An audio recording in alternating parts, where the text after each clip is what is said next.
Are you struggling for consistency in your sim racing? Does your iRating look like a roller coaster? If so, we have good news for you. The way to get more consistent is to first understand what you're doing differently than the professionals. And VRS is the answer. With our competitive subscription, you will have the telemetry, setups, tutorials, and everything else you need to fully analyze your driving. Our data packs and the ability to compare your driving with the best in the world will show you exactly where to adjust your inputs, change your driving line, and shave seconds off of your lap times. And our powerful and precise Direct Force Pro wheelbase and precision pedals are being used by some of the world's best drivers. All these champions agree that VRS hardware is not just the best on the market, it's also priced well below the competition. So if you're looking to upgrade to direct drive and the best pedals in sim racing, VRS is your answer. If you want to get better, get faster,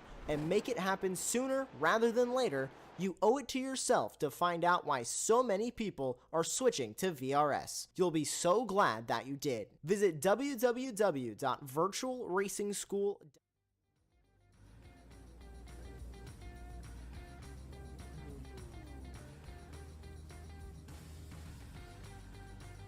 Welcome everybody to the home of motorsports. You join us here with the Radical Racing Challenge at the final round here at the Nordschleife. We're going to have to get straight in to the grid order already. 21 car grid today with Anino Baba on pole position, Philip van den Hoek in second place, Rafael Blanco in third.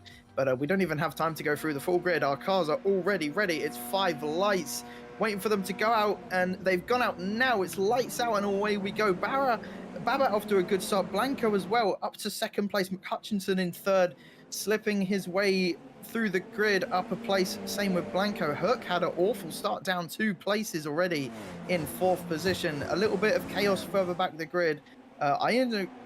Iancu Constantino in 14th place, up 4 positions already. He's had a good start. Woodward falling down. He's in the wall already. The number 7 car off to a horrible start for the final round. Not really where he wanted to start this race. All a bit of a panic as these guys finish up the first sector here at the Nordschleife. But it's Baba in first place who leads the pack away. Yeah, well, I'll tell you what, of all tracks that have a really bad start, the Nordschleife is one that you don't want to have a bad start at. It's really hard to overtake, especially in these cars where there's skidding about, so really bad start for them. Yeah, I gotta agree with you there. This is one track where it's nearly impossible to overtake, especially on that first lap with cold tyres, everyone close together, and it's absolute chaos from here on in. But to be fair, it's been a fairly clean start so far. Only 1 car ended up in the wall, Woodward so far. I think Berner also had a little bit of an incident, but we've got a few people moving around the grid. Ralston as well just moved up a place into 11th place. He's up 2 spots. Good start for the British driver Sorensen as well. He's had not a good start, although he's just actually gained a place back up to 8th where he started. And Hulkinen down 2 places. Not a good start for the Finn, but he has a lot of time to make up that ground. We've got 4 laps to go. And yeah, this lap is around 6 to 7 minutes long in this car. Fairly quick round here. Of course, these cars are fairly high downforce, so not really surprising. You've got the number 16 here trying to fight it out. Also for 4th place, going side by side. A bit of a ballsy move. He's going to go for it, and he's slotted that one in nicely and is now ahead of Mark Matten in the number 6 car as we finish up the first part of the track and now get into the second. Yeah, I'll tell you what, got a lot of time to work with here. 4 laps around here feels like forever, you know, compared to a short track like Bristol that the one that the stock cars race on. You know, 4 laps feels like it goes by with the snap of the fingers. Driving around here 4 laps, take you all day to drive around here for that long, especially in a slow enough car. But these cars, very quick, have a lot of downforce. Also going to be really tricky for these drivers to keep it on the road at a very unforgiving track. So, good start so far for some. Really bad start for others. Cars dropping back, cars crashing. We heard Robert Woodward hit the wall earlier, had an incident. So, tough start for him, but so far so good for the leaders. Yeah, the leaders have had a pretty clean getaway, especially for the top 3. Herc, oh, that's a car in the wall. That's Mark Matten, who I believe tried to go for a move. He's now Tony Hawking it on the curb. manages to get it back on the track. That's surely given him some damage. We know how sensitive this car is with damage. And there's Woodward just moving up a place as well, being opportunistic, trying to get his race back under control after that earlier mistake. The number 7, of course, been somewhat decent this season in the radicals, but actually it's not going to give this one up. I think he's running a lower downforce setup as he's got so much straight line speed, but that also could be the damage that Woodward received on those few opening corners. Obviously there's not really much visual damage we can see, but as we know, this car is so sensitive. I think there's another car in the wall, and yes, that is the Iberian driver Ruben Costa, and he's towing it back to the pits. He's had enough. I actually don't think his impact was that severe, but just decided to call it quits anyway. But as Ronald was saying, yep, the top guy's having a fairly good start at the moment, apart from actually never mind. Philip Van Den has moved up a place into 3rd. Decent start for others though. Blanco being the king of starts, as we know in this car. He's been really good on starts these past few seasons that we've had this SR10. And I believe there's Sorensen just going for a little adventure onto the grass, but manages to keep it on. And yeah, he's up 7th place. He's up to 7th. If he was up 7 places, that would be extraordinary. But yeah, fairly clean start for the top 10 at the moment. Yeah, getting back to that incident at, I believe the term's called the Lauda link, where the driver rode on the wall and was skating on the curb a bit. If we did... There's sorry to interrupt, Ronald, but there was just a car that decided to plow straight into the wall, and that's Bear, who I think already had an incident earlier in the race, and now, yeah, that's looking like a fairly hefty damaged front end, and yeah, he's going to pull over to one side and probably tow it back to the pits, as that's the unfortunate end to his race. But Ronald, what were you saying? I was going to say that if we did give out style points, I think first style points of the race would probably go to them for that nice little skate there. I'm not really a skating expert, so I don't know what that kind of trick would be called, but... It seems like every single time you start talking, people just crash. We've now got 4 cars in the pit lane, and you were talking about not wanting to... Oh, there's another car in the wall. That's ruined. Oh, that's a sketchy rejoin, and that's going to put Kopernicki in the wall, and he's falling down the order. He just, a little bit slidey. Just manages to keep it on the track, though. But that was a really sketchy rejoin from Rund. And yeah, Kopernicki now really going to have to put the power down if he wants any chance to get back into the top 10. But that's such an unfortunate time in his race. It's always so annoying when you see drivers make a terrible rejoin and it end really badly, but yeah, Run's now just got to get his head down, iron out those mistakes, and hopefully get back into the top 10 from here. Yeah, those rejoins are always a bit frustrating, especially if you're the driver that just got affected by that bad rejoin. So yeah, I'll tell you what, we were talking earlier about chaos and me being worried about commentary curse, and seems like that's not going well for me so far. Oh, there, and again. Every single time you talk, someone just ends up spinning or in the wall. But yeah, not a good start for our bottom 5. For the sake of the field, I might have to unplug my microphone. I mean, we'll keep going for now and see if your curse continues. But it's not happened ever since that first corner now. But the top guys still going strong. I mean, they really are just something ahead of the field, as Baba pulling 2 seconds ahead of Blanco already. And maybe around this track, it's not always about speed. As long as you can keep it on the track, you should relatively be fine. And finish well, as we've already had 4 cars who have crashed out of the race. All of them relatively towards the bottom of the grid anyway, but nevertheless, the guys will not be complaining about gaining a position or 2. But yeah, Blanco now, instead of focusing on what's in front of him, he's more going to have to focus on what's behind him, as Philip Van Den really all over the back of him, and he's going to have to pick and choose his moment, as he's not really got any overtaking opportunities at the moment. This middle sector on the first part of the track is very narrow and definitely has no overtaking opportunities for now. Yeah, at a track like this, very few chances to overtake. You really got to time it right. You got to plan properly. It's you know, trying to plan overtake at the Nordschleife is kind of like trying to plan building a new house. You know, there's a lot that goes into it. So, especially at a track this narrow, you know, if you go for an inopportune overtake at an inopportune corner, it's not going to end well. So, these drivers are really going to have to. At a track like this, it's more of a mind game as much as it is a physical game of trying to be a good driver. You also have to be a good, you know, really good mental game at a track like this. So, you know, planning overtakes, trying to make sure you hit all your apexes, hit your marks, and keep the car on the road, which, as we've seen so far, some drivers have not been able to do.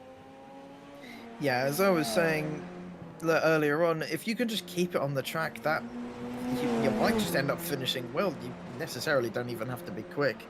And yeah, also what you were saying is absolutely spot on. You have to be so precise at your overtaking round here, otherwise you could put yourself or another driver in the wall, and that is definitely not what you want as these guys at the moment. Especially, I think Blanco isn't under as much pressure as Philip Van Den is, because I think currently Philip Van Den Hoek is the faster driver, just looking at the timing sheets and also where he qualified. But even though he might be the quicker driver, I think Blanco knows that it's easy enough to defend on this track. But at the moment, we're at one of the biggest opportunities to overtake, as he's going to pull out of the slipstream and is already ahead of Blanco as we reach this next left-hand kink, which is flat out in this car pretty easily.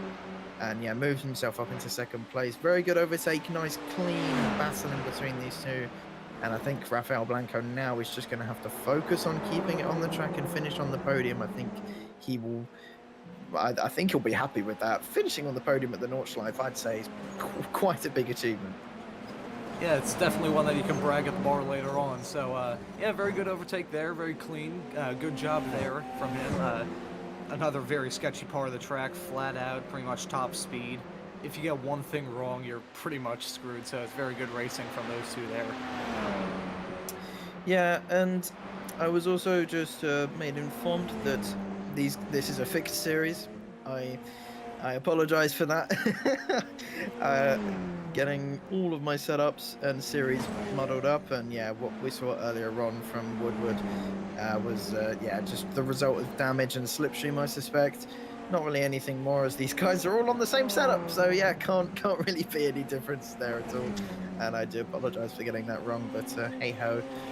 We're going to get back onto this battle at the moment that we're watching for 10th place. Realistically, the closest battle we have on track at the moment. Ralston chasing down Brown for P9, and then you've got Hoovel behind in P11 chasing him down, and then you've got the number 16 car of Constantinu in 12th place, another half a second behind.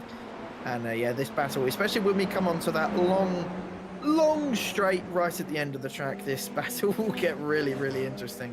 As a Ralston just starting to drop away from Brown now in 9th.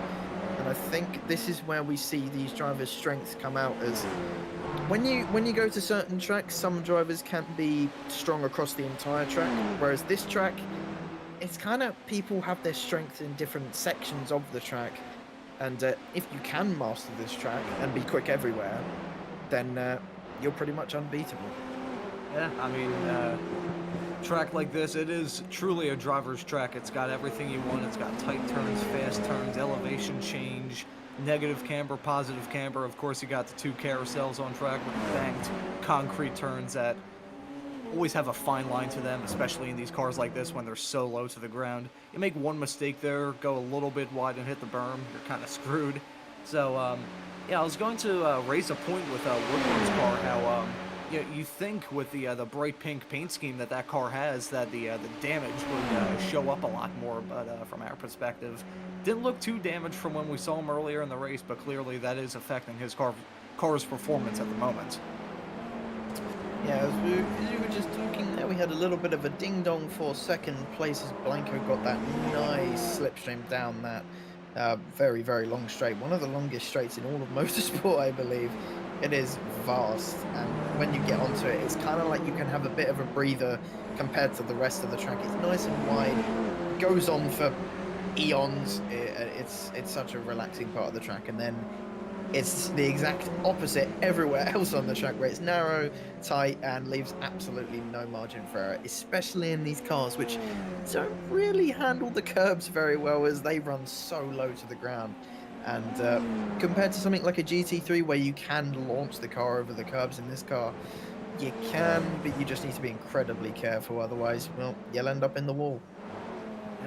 I'll tell you what, this track, very old school facility, was first built back in first opened back in 1927, and the layout that we're running on today, even though it's been in use since, I believe 1983 was the first race on this layout of the Nordschleife, still a very old school track. You know, if you look at old racetracks, you can see the characteristics that this track has. A lot of tight turns, a lot of turns period, very long with some really fast sections here and there. Yeah, it's one of the oldest tracks still running in the world. I think, I don't believe it is the oldest, but it's definitely up there. And yeah, its layout, as you mentioned, was changed in the early 80s. Of course, F1 hasn't run this layout, or even this track, in, I'd say, nearly 50 years, probably since 76. And yeah, don't really blame them for getting rid of it. It is a dangerous track, especially for the likes of Formula 1, and definitely is not suitable for modern race cars above GT3, basically. And of course, we all remember that 919 Evo lap that they did a few years ago, which was just mind-boggling and Stunner of a lap, really. That was beautiful to watch. It was like poetry in motion. yeah, it really was. I remember people losing their mind when that came out. And yeah, I can't really blame them. It's an incredible car around an incredible track. But yeah, can't really mistake these cars not being incredible. Of course, these cars are absolute machines. They might not be the most powerful things in the world, but my god, they are quick through the corners. Even though sometimes it might not feel like it, as there's a little incident for the number 18. I believe that's Labraus getting it all wrong. And yeah, his tyres are going to be absolutely shot, and maybe ended up in the wall as well. Not quite sure what happened to him. Similarly, if you would do your magic and show us the incident that happened, that would be very lovely. And yeah, of course, Samuli loves me. Thank you. And we're going to see what happens. So we just go through this section. He's all by himself, so didn't really get involved with another car. Just very, very wide. And yeah, oh, that's rubbing it close to the wall. And oh, nearly gets involved with the number 13 as well. And as well, I believe that was, I think that was Brown or Hovel behind him as well, who nearly ran into the back of him.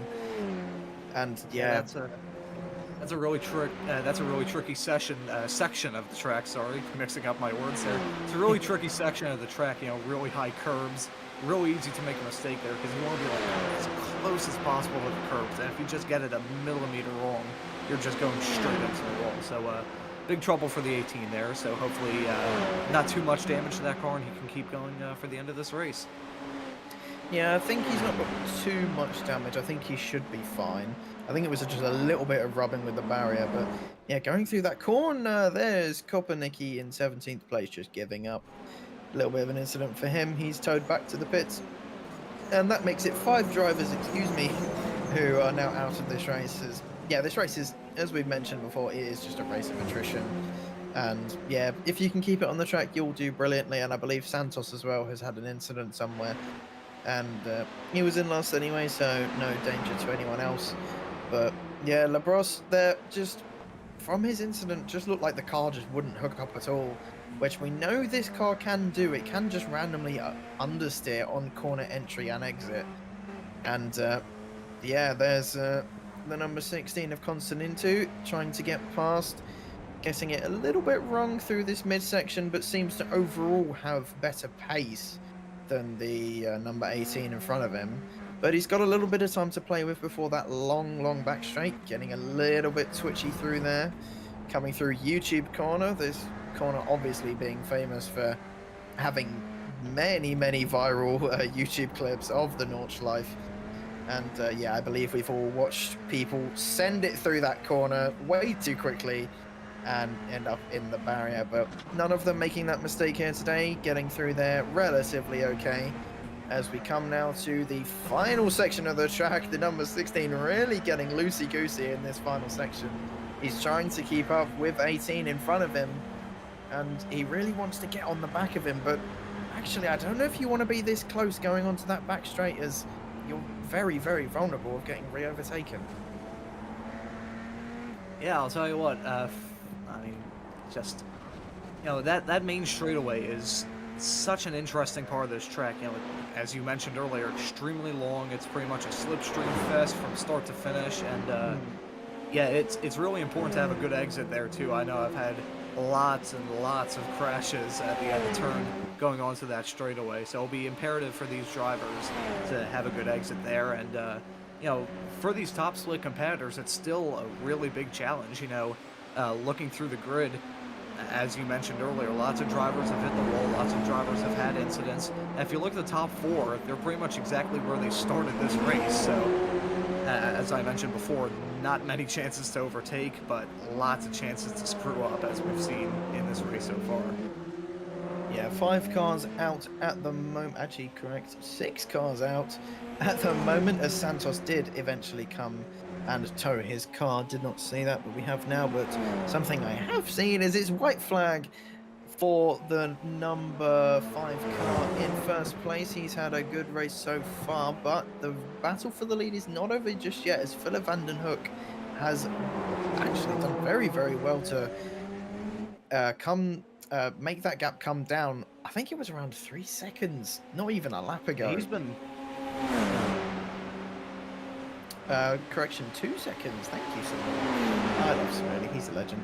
Baba, though, kind of fallen off the pace on that last lap and has allowed Philip van den to just open up that gap to the cars behind. And yeah, this battle for the lead, I'm sure, is going to go on right until the end of this lap. It's going to stay 2 tenths for the whole time. As you were saying, it is a slipstream fest.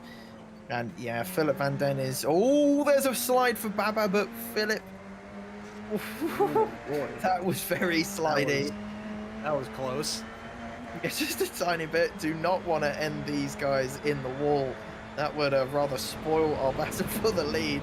Yeah, I hope these guys can keep it on the track. It might be difficult as these cars just kind of start to come down to the end of their lifespan. The tyres must be screaming right now, and also they're low on fuel as well. And that's a car off. That's ruined. And that's not where you want to be at all. On the grass, he's going to have to be careful rejoining, but he does it better than I've seen all race, and safely comes out ahead. I do think Baba is really, really pushing it now. His car is sliding all over the place. Yeah, he's got the number 2. Oh, and there's Hook, who just slips on by. Baba really pushed that car to the limit way too much, and wow, Philip van den in the lead. Very impressive from him, who was at one point in 4th place. Very, very far off the lead. I think at one point he was about 4 seconds off. And then got past McHutchison, past Blanco, and now is in the lead of the race. And he's got about half a lap to go. Can he hold on to the lead? And the biggest question is, Baba, can he hold on to the track? And yeah, Baba really struggling with the rear. I'm not quite sure if he's just pushing the car way too much, and in those opening laps absolutely ruined those tyres, which is my suspicion. But yeah, he really, really needs to just chill the car down and try and cool those rear tyres. Not sure if he may have picked up damage from somewhere as well, but yeah, the car behaving rather strangely, not at all how he wanted to, and Blanco might have an opportunity here to slip himself up into 2nd place. He's got a lot of overspeed, pulls alongside the number 5 and is ahead of him. And this is not the way Baba wanted his race to end at all. The man who's been leading for so long.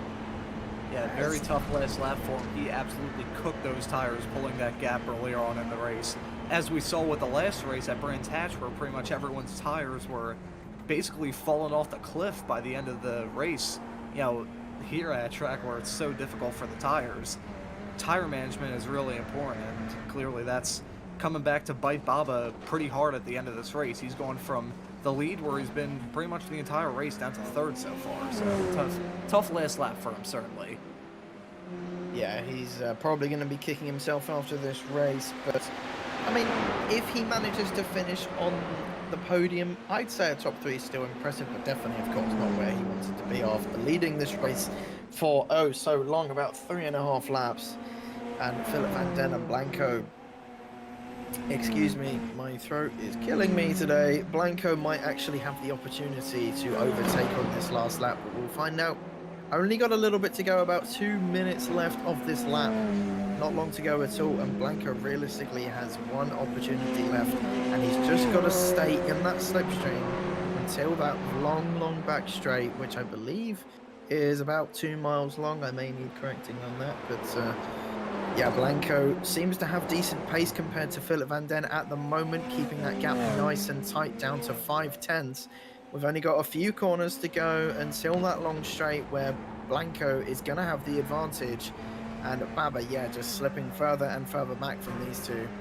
And I believe Philip Van Den is going to be under some pressure real soon.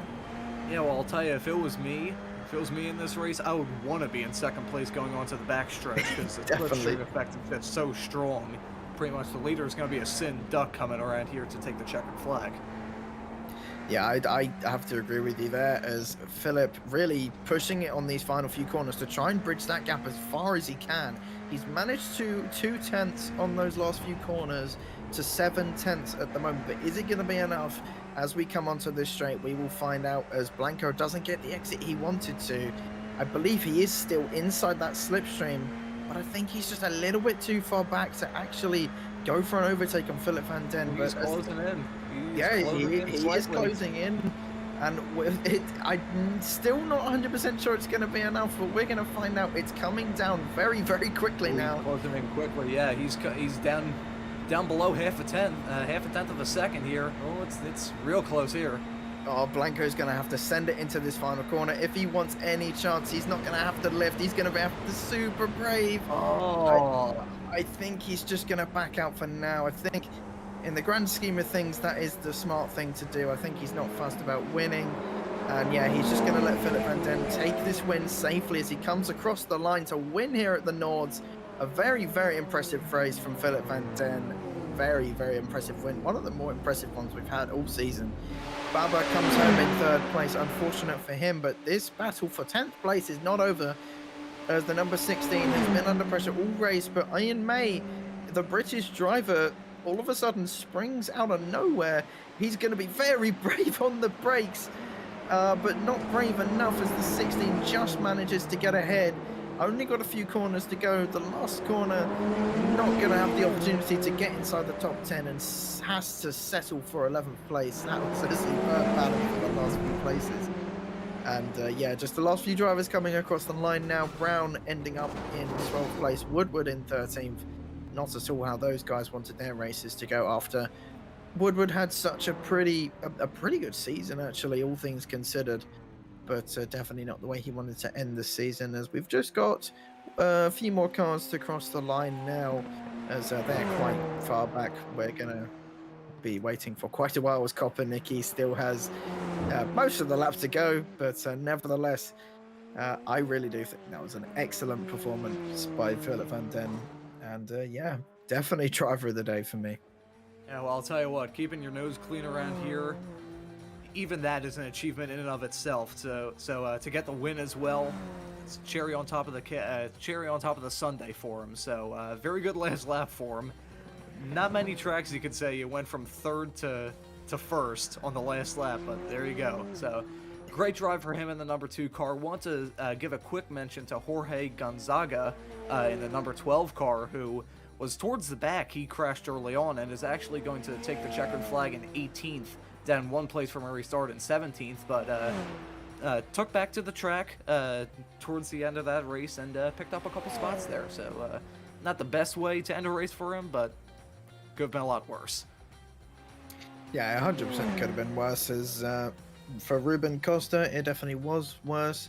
Losing 10 places after his earlier incident, definitely not the way he wanted this race to go at all. But a man who will be impressed is our biggest mover at the moment. I say at the moment, the race is over. The number 17 of Jesse Hoovel in 8th place, up 11 spots. Really good race from him. as unfortunately we're just going to have to wait for Kopernicki to make his way slowly around the track as everyone else has finished. Yeah, the number 21 really not having the best of races after getting himself involved in an incident, and I think he did tow back to the pits but came back out anyway, and is going to be the last one to finish on the lead lap. He's still got about, you know, half the track to go, and as we sit here rubbing our hands, wait for him to finish, we're just going to give you a quick rundown of the finishing order then. Philip van Den in first place. Really good result for him, as I said before. I don't think any other driver could have matched him today. Rafael Blanco got a good start, but yeah, could have had a little bit more pace at the end to try and beat Philip, but not quite, and it wasn't meant to be. Baba as well, 3.5 laps led, but just couldn't hold on to it at the end, as those tyres were absolutely cooked. McHutchinson as well. Yeah, no cigar.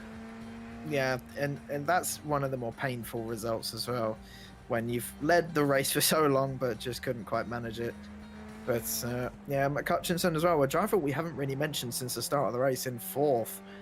Very good result for him as well. Just kept it clean, kept it quiet, and yeah, sometimes no news is good news, and that is definitely the result that he can be proud of. And the rest of the grid having their own trials and tribulations. And yeah, that battle for 10th place at the end as well got really, really close between the 16. Yeah, very dicey. I think Kopernicki might be pushing a little bit too hard on this final lap. He's not really competing for anything, but I mean, hey, why not just go full send? Why not? I mean, Yeah, well, you have to lose at this point. Yeah, just bro's got nothing else to lose, so yeah, I don't blame this guy. But at the same time, you might want to just say to him, the race is finished. Just bring it home, please. As I'm sure people just would rather he finish the race than, you know, drive around the track for 4 minutes and then crash into a wall.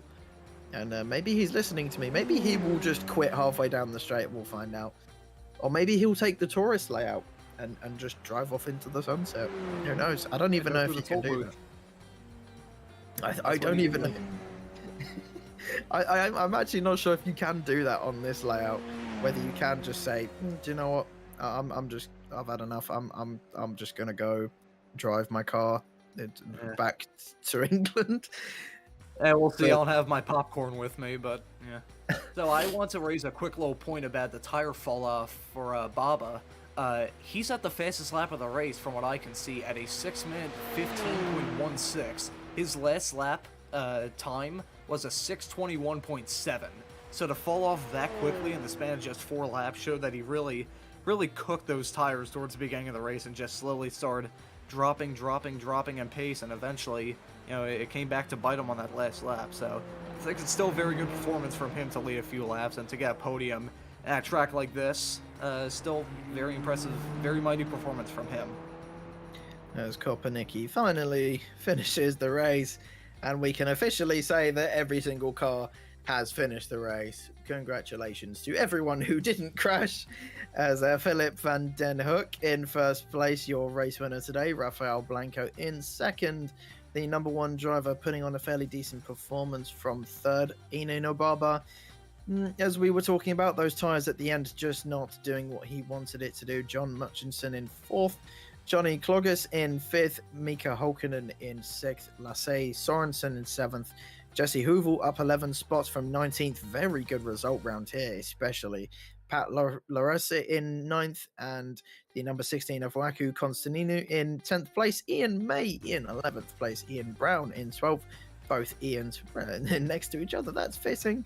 Robert Woodward in 13th. Again, not really the way he wanted the season to end, but still good to finish on the lead lap. Peter Rund in 14th. David Rollerson in 15th, Kopernicki in 16th, Luke Santos in 17th, Gonzaga in 18th, Burr 19th, Ruben Costa in 20th, and Mark Matten in 21st. And only the top 17 finishing the race then, as actually Santos didn't finish the race, but Gonzaga did, but was just too far down to gain that place. And unfortunately, that's all we've got time for today. And we will be back in 2 weeks for the start of the Radical Racing Challenge, as it's been an absolute pleasure to commentate this season for you. I've been Aaron Smith, joined by Ronald Mounds, and in the production booth, Samuli Kumo, who has done a brilliant job all season. Quick Absolute round of hero. applause to Samuli, who's been an absolute unit all season, providing us with amazing replays and amazing little fun facts in race chat too. And yeah, we will see you guys next season. Take care.